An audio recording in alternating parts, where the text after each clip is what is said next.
से पहले हम बात कर लेते हैं उपचुनावों की। आज 7 राज्यों की 13 विधानसभा सीटों पर हुए उपचुनाव के नतीजे लगातार आ रहे हैं। पश्चिम बंगाल, हिमाचल प्रदेश, उत्तराखंड, पंजाब, मध्य प्रदेश, बिहार और तमिलनाडु की इन सीटों पर 10 जुलाई को मतदान हुआ था।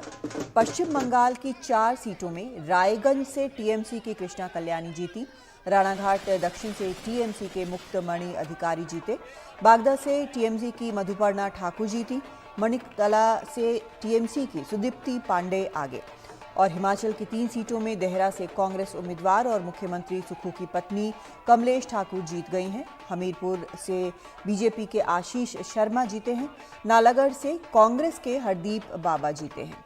इसके अलावा उत्तराखंड की मंगलौर सीट से फिर से यहाँ पर गिनती हो रही है। यहाँ पर इस सीट में यहाँ के कांग्रेस के काजी मोहम्मद निजामुद्दीन जीत गए थे। बाद में बीजेपी की मांग पर यहाँ फिर से गिनती हो रही है। बद्रीनाथ से कांग्रेस के लखपत बुटोला आगे चल रहे हैं। पंजाब के जलंधर वेस्ट से आप के मोहिंदर भगत चुनाव जीत गए हैं।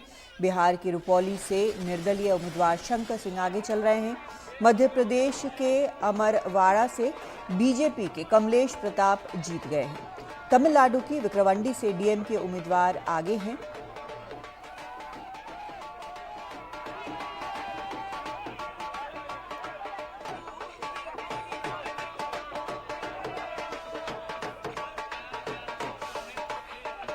मनीष कुमार हमारे सहयोगी इस वक्त हमारे साथ जुड़ रहे हैं। मनीष, रुपौली से भी जो खबरें आ रही हैं, निर्दलीय यहां से आगे चल रहे हैं, ऐसी खबरें हैं? देखिए, खबरें नहीं है, अब वो जीत गए हैं। जो निर्दलीय शंकर सिंह हैं, उन्होंने जनता दल यूनाइटेड के जो कलाधर प्रसाद मंडल हैं उनको 8,246 वोटों के अंतर से हराया है और वो निर्वाचित हुए हैं। ऐसे ये शंकर सिंह एक बार और 2005 के फरवरी में वहां से निर्दलीय ही जीते थे रुपौली विधानसभा से।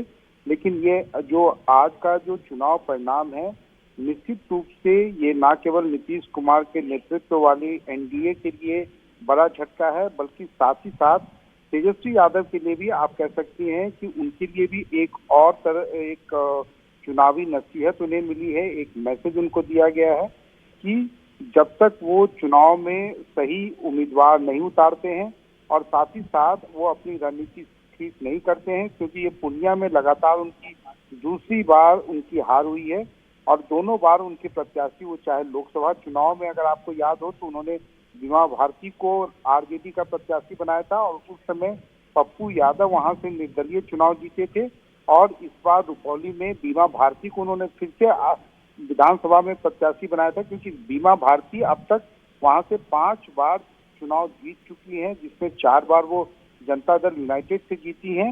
और इसके अलावा शंकर सिंह की जो जीत है, निश्चित रूप से कादम्बनी आप कह सकती हैं कि बिहार में जो नई एनडीए बनी है, नीतीश कुमार एक बार फिर जो बीजेपी के साथ गए हैं, वो कहीं ना कहीं विधानसभा में, लोकसभा में तो उनका जादू कायम रहा, भले ही वो 39 सीटों से 32 सीटों पर आ गए हों, 31 सीटों पर आए, क्षमा कीजिएगा, लेकिन विधानसभा में कहीं ना कहीं लग रहा है कि उपचुनाव में वो शायद समीकरण काम नहीं किया। जो एनडीए का आधारभूत वोटर है उसके बीच में बिखराव था, जिसके कारण निर्दलीय प्रत्याशी शंकर सिंह रुपौली विधानसभा से चुनाव जीते हैं।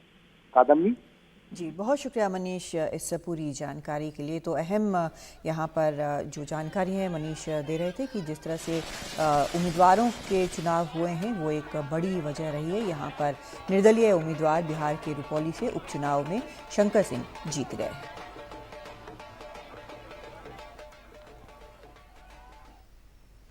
उधर हिमाचल प्रदेश के मुख्यमंत्री सुखविंदर सिंह सुक्खू ने विधानसभा उपचुनाव में पार्टी की कामयाबी पर खुशी जताई है। मुझे खुशी है कि हिमाचल की जनता ने जनबल का साथ दिया और धनबल की पराजय हुई। देहरा विधानसभा क्षेत्र से 25 साल से हम कांग्रेस पार्टी वहां चुनाव नहीं जीत पा रही थी। पार्टी प्रत्याशी ने कमलेश ठाकुर को वहां से टिकट दिया और हाईकमांड ने जो सर्वे करवाया उसके आधार पर वो टिकट दिया गया, वहाँ हमारी जीत हुई है।